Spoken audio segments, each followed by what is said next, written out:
Cristo, unidos iremos andar, e na força do Espírito Santo nós proclamamos aqui que pagaremos do preço dos cegos do só coração do Senhor. E por mais que as trevas militem e nos tentem separar, com os nossos olhos em Cristo, unidos iremos andar, unidos iremos andar. Eu quero dizer que foram momentos tão preciosos.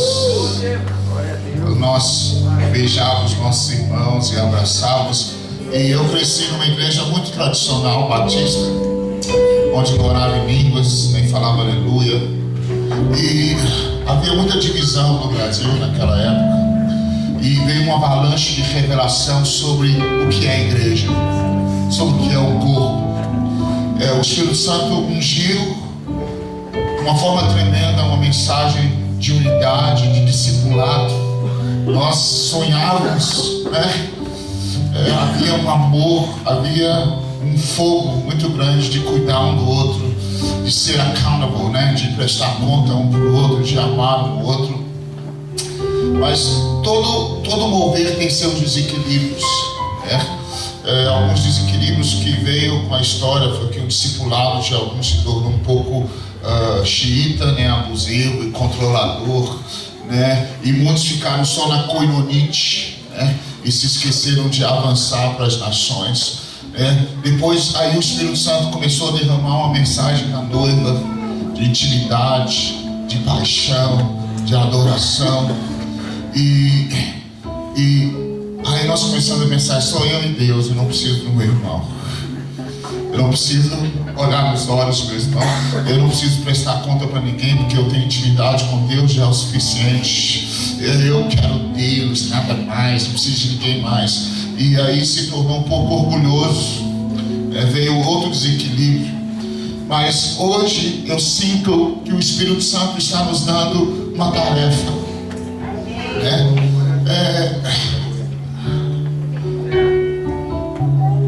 Eu não sei, eu sinto que há uma grande tarefa nas nossas frentes, na nossa frente, e o Espírito Santo está nos ajuntando de novo e fazendo nos lembrar tudo aquilo que Ele nos ensinou nos últimos. O livro de Deuteronômio é, na verdade, uma relembrar, recontar tudo aquilo que Deus ensinou. E eu sinto que Deus está nos levando para nos relembrar tudo aquilo que Ele nos ensinou nesses últimos 30 anos, nesses últimos 40 anos da igreja brasileira, todas as palavras que Ele nos deu. É como se o Senhor dissesse: tudo que eu fiz é para essa hora. Agora está na hora de vocês pegarem até as coisas velhas que tem muito tempo que vocês não pegam e praticá-las. Está na hora de vocês irem nos baús antigos. Alguns de vocês têm muitos, né? Baús antigos. E pegar coisas preciosas que estão lá, que nós aprendemos da vida em comunidade, do discipulado, do cuidar um do outro, do ligar um para o outro, falar: e aí, como é que você está? Você está bem? E aí, como é que está a sua vida? Eu sinto que o Espírito Santo quer trazer um sopro de novo no meio da igreja, de olhar nos olhos de novo. E porque nós temos uma grande tarefa na nossa frente, e nós precisamos saber que a pessoa que está do nosso lado nos conhece. Eu sinto que nós estamos entrando numa conquista de nações, de desafios, e o Senhor está nos purificando, o Senhor está nos polindo, o Senhor está provando nossos relacionamentos, e o Senhor está fazendo, como Thomas disse hoje muito bem, o Senhor está tampando os buracos nas redes, né? O Senhor está querendo tirar toda a disputa, toda a inveja, todo o ciúme. Às vezes eu sou muito emocional, né? Eu tento não ser, mas é muito doloroso às vezes ver que a igreja está tão cheia de inveja, de ciúmes, de disputa, né? Porque nós não temos revelação do reino ainda. Eu estava conversando com alguém um dia desse, acho que com o Luizinho também. Às vezes a gente chega em uma cidade, a gente recebe um convite para ir para uma cidade, e aí no dia que a gente aceita o convite, a gente recebe dezenas de convites para a mesma cidade. Eu falava, que coincidência, deve ser Deus. Mas depois eu descobri que em muitos casos é porque a igreja da cidade está sabendo que a gente vai, e aí ele fala, não se preocupa não, a gente também está trazendo ele aqui em outra data. Ou é muito comum eles convidarem e falar, ok, então nós vamos convidar um cantor um ministro mais conhecido do que Judson, para os nossos não irem lá. Eu fico pensando, a gente está dando chute no pé, cara, anos e anos e anos. Ou seja, tiro no pé, chute no pé, não, tiro no pé. A gente está dando um tiro no pé, cara. A gente está apanhando, porque nós estamos perdendo o espaço. Nós não estamos ganhando nossas cidades, porque a gente tem picuinhas tão pequenas, tantas coisas pequenas, que a gente precisa ajustar, né? Eu falei muitos anos no Brasil sobre a síndrome de Jeroboão, né? Jeroboão é um cara que tinha um grande chamado de Deus, ele tinha uma unção, ele tinha... Deus falou com ele, eu vou te dar tantas tribos, cara, você vai ser rei, fica tranquilo, eu te chamei, eu te separei. Mas ele era inseguro, ele ficou com medo do povo ir para ajudar e não voltar mais. Ele tinha a palavra de Deus, mas ele tinha medo, sabe? Eu acho que muitos dos pastores hoje, nós temos uma palavra de Deus, mas a gente continua tendo medo de perder, a gente continua tendo medo de abrir mão, a gente continua tendo medo de que alguém vai roubar da gente, de alguém vai levar nossas ovelhas, de alguém vai ser maior do que a gente. E eu sinto, eu creio que o nosso coração é que a igreja brasileira precisa amadurecer. A palavra que nós liberamos, eu acho que foi o ano passado, e no início desse ano, onde que eu falei isso? Onde que eu falei? Eu falei lá eu estava lá no IBPP esse ano, sobre Deuteronômio 11:10, quando o Senhor disse assim, a terra que eu trouxe vocês não é mais a terra do Egito, é a terra que mana leite e mel, terra de montes e de vales, é terra de desafio, é terra de dificuldade, mas é terra que os céus liberam chuva. E o Senhor disse assim, se vocês me obedecerem, eu vou liberar as duas chuvas, a primeira e a última. E o Senhor falou conosco assim, a primeira chuva, sabe? O Senhor falou, se vocês entenderem, no Egito, o Senhor fala assim, no Egito, vocês plantavam a semente e vinha com seu pé, né? Você já deve ter ouvido eu falar dessa palavra, vem com seu pé e limpa o chão com seu pé para a água vir e planta a sua horta. E eu temo dizer isso, mas é a pura verdade. Muitos de nós temos uma mentalidade ministerial de horta. Quem tem mentalidade de horta é Acabe. Acabe que viu uma vinha e falou, vou fazer aqui uma horta para mim, né? De disputa, de falar, não, eu vou fazer aqui, é meu, é o que eu tenho. Mas o Senhor falou, para de pensar como escravo, para de pensar como Egito, para de pensar como passado, e começa a pensar como aquele que está na terra que mana leite e mel. E a terra que mana leite e mel é uma terra que depende dos céus, depende da chuva que vem dos céus. E uma das coisas que o Senhor nos falou muito nesse início de ano é que existem essas duas chuvas. A primeira chuva é aquela chuva que vem para molhar a terra e fazer a semente brotar e crescer. E aí o agricultor precisa que venha a segunda chuva, que é as últimas chuvas. A função dessas últimas chuvas é amadurecer o fruto. Sabe, eu sinto que no final do ano passado o Senhor falou comigo, começa a orar pela chuva. Eu falei, isso já virou um clichê no Brasil. Vai chover, chove de novo, terra seca, não sei mais o que mais, abre o céu, Senhor, vai chover. Eu não aguento mais cantar sobre chuva, Jesus. Mas o Senhor fala, Júlio, essa chuva é diferente. É uma chuva para trazer maturidade. Sabe, os prédios das igrejas brasileiras estão lotados, todos. Mas eu olho, nós temos muita imaturidade ainda. Inveja, porfia, disputa. Essas coisas são obras da carne, são coisas de imaturos. E Deus precisa gerar maturidade em nós. Deus precisa gerar onde se eu vejo um irmão que toca melhor do que eu não fico intimidado por ele, mas pelo contrário, aqui querido, canta. Se eu vejo um irmão que tem uma graça melhor do que eu não ponho ele para pregar num culto de 3 horas da manhã na igreja, não, porque eu tenho medo que ele vai tomar meu lugar. Eu falo, querido, prega no domingo, cara, você tem uma graça de Deus, deixa Deus te usar. Maturidade é quando você sabe quem você é em Deus. Você entende o seu chamado, você sabe que Deus te chamou para algo, e você não precisa ter medo. Sabe, nós precisamos deixar de ser meninos. E eu sou feliz porque eu sou feliz em poder falar isso. Efésios 4:11 diz que ele deu uns primeiro para apóstolos, profetas, mestres, evangelistas. Glória a Deus que o Brasil está cheio de apóstolos, de profeta, de evangelista, de mestre. Agora eles só precisam fazer o que eles foram chamados para fazer, que é gerar maturidade nos santos. Está cheio de profeta, cheio de apóstolo, cheio de evangelista, cheio de pastor, cheio de mestre. Eles agora só precisam fazer o que eles foram dados para fazer, que é equipar os santos, para que os santos não mais sejam levados por qualquer vento de doutrina, para que eles possam cumprir o chamado que Deus deu para eles. Vocês entendem isso? Eu tenho um estudo, mas eu não quero falar o estudo, eu quero só abrir meu coração com vocês. Eu amo que o Thomas consegue conversar, eu consigo falar show e tudo mais. Eu gostaria de aprender a conversar mais. Sabe, nós precisamos dessa maturidade, desesperadamente. Sabe por quê? Em muitas cidades nós temos tantos crentes, mas eles não influenciam na cidade. Os políticos continuam sendo homossexuais. Eu não tenho nada contra, eu amo eles, né? Não pode falar isso hoje. Pedófilos, adúlteros, muitos deles. A igreja não influencia a mudança. Por quê? Porque nós somos divididos, porque nós somos fracos, porque nós somos imaturos. Porque para a gente, por que eu tenho que fazer essas coisas?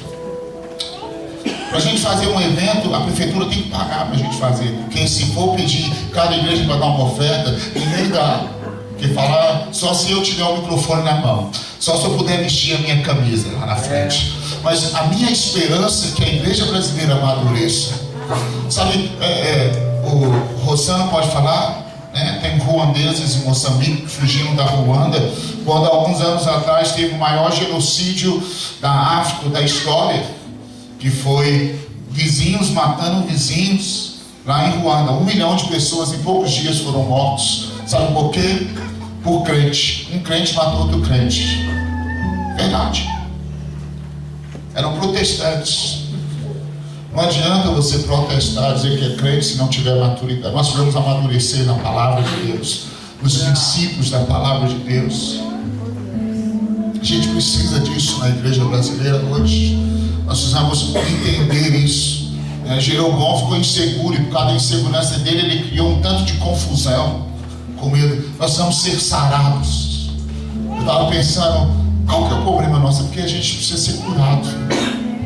Nós precisamos ser sarados, né? Alguém precisa olhar no seu rosto, segurar assim, igual segura o Caleb de vez em quando nas duas bochechas e fala: filhão, você é lindo. Eu te viro o seu irmão que está do seu lado e fala: filhão, você é lindo, você é precioso, você é amado, seja sarado. Vira para o Rogério, diga.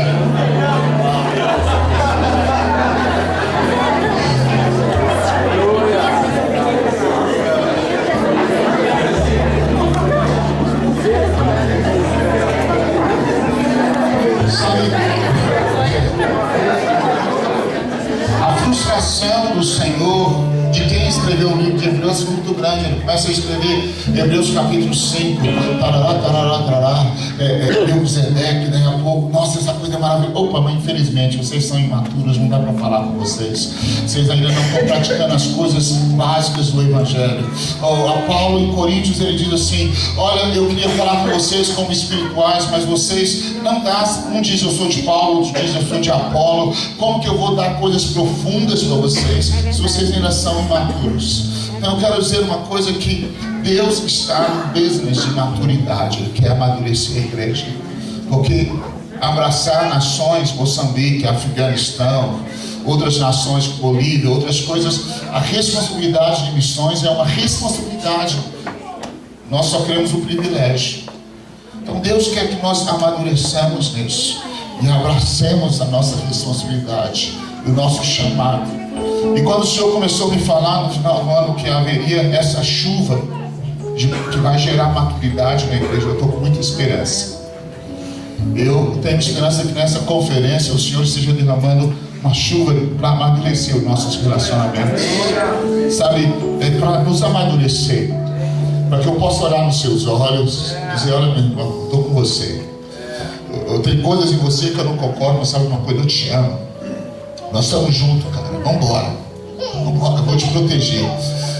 Eu tenho a sua retaguarda, cara, vou guardar você, pode contar comigo, eu vou estar do seu lado. Se você precisar, toca a trombeta, eu estou lá para te ajudar. Sabe, é isso que o Senhor quer trazer na igreja hoje. Sendo que o Senhor quer nos amadurecer. Onde, quando alguém chega nessa igreja e fala: o cara já vem. Eu lembro uma vez que eu estava na Europa, em Portugal, não vou falar o nome. O pastor me chamou, eu fui ministrar, eu falei: não, porque a ministrar já acabou a conferência, quero descansar. Aí insisti, eu fui. Quando cheguei, o pastor ficou meia hora falando: por favor, não rouba a minha igreja.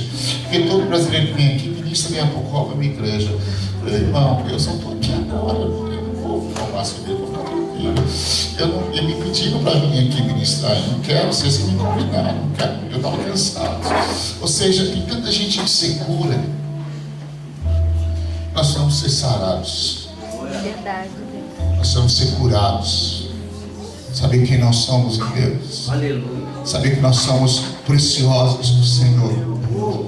E que, sabe, a Joanne disse uma palavra lá na IBC há uns anos atrás, ela estava ministrando domingo de manhã.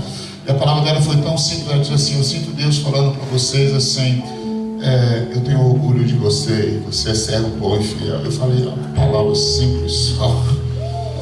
Foi tão profundo. No fundo, que a gente quer ouvir aqui. Ele nos ama e Ele nos aprova. Que Ele sente orgulho da gente. No final, não vai importar se a gente fez, se todo mundo nos aplaudiu, nos conheceu, mas se Ele vai olhar para a gente e dizer: filhão, bem feito, você fez bem feito, filho. Obrigado por você ter feito o que eu te mandei fazer. Obrigado por você ter sido fiel.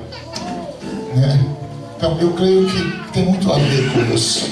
As redes, os relacionamentos.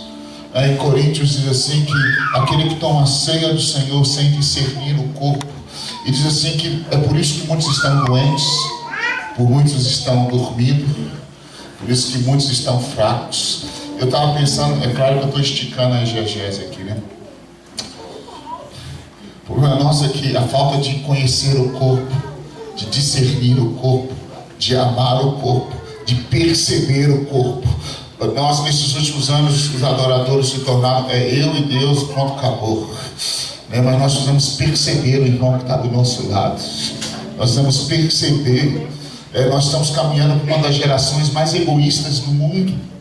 Eu acho que esse negócio do iPhone que o Thomas falou, todo mundo tem tudo ali. Eu. A igreja precisa andar na contramão.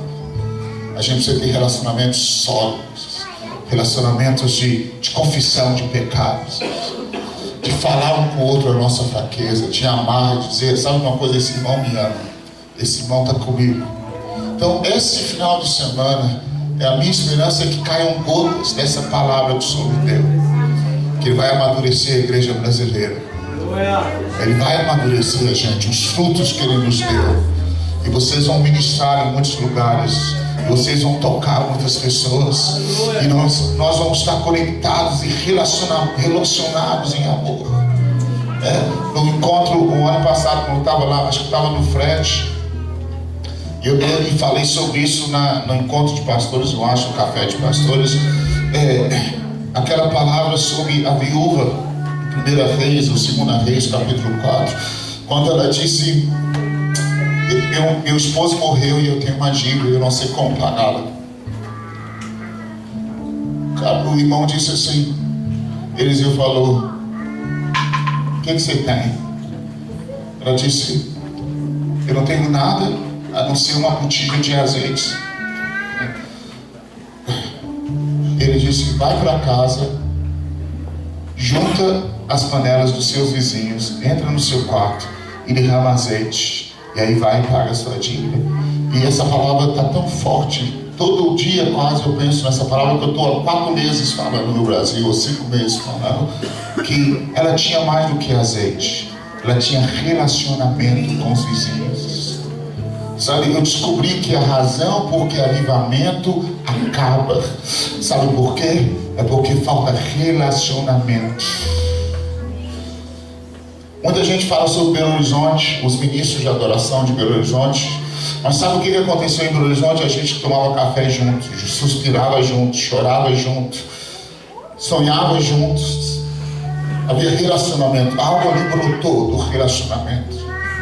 Sabe, aquela mulher tinha relacionamento com as vizinhas. Então quando ela precisou de um espaço para colocar o azeite, ela nunca conseguiria pagar a dívida dela se ela não tivesse relacionamento. Deus falou comigo: Judson, acorda.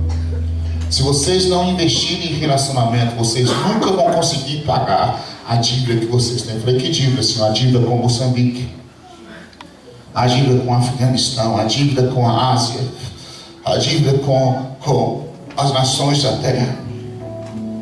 Nós só vamos pagar essa dívida se nós tivermos vasilhas onde nós podemos colocar o azeite que Deus nos deu. Cada um de vocês tem uma porção em Deus.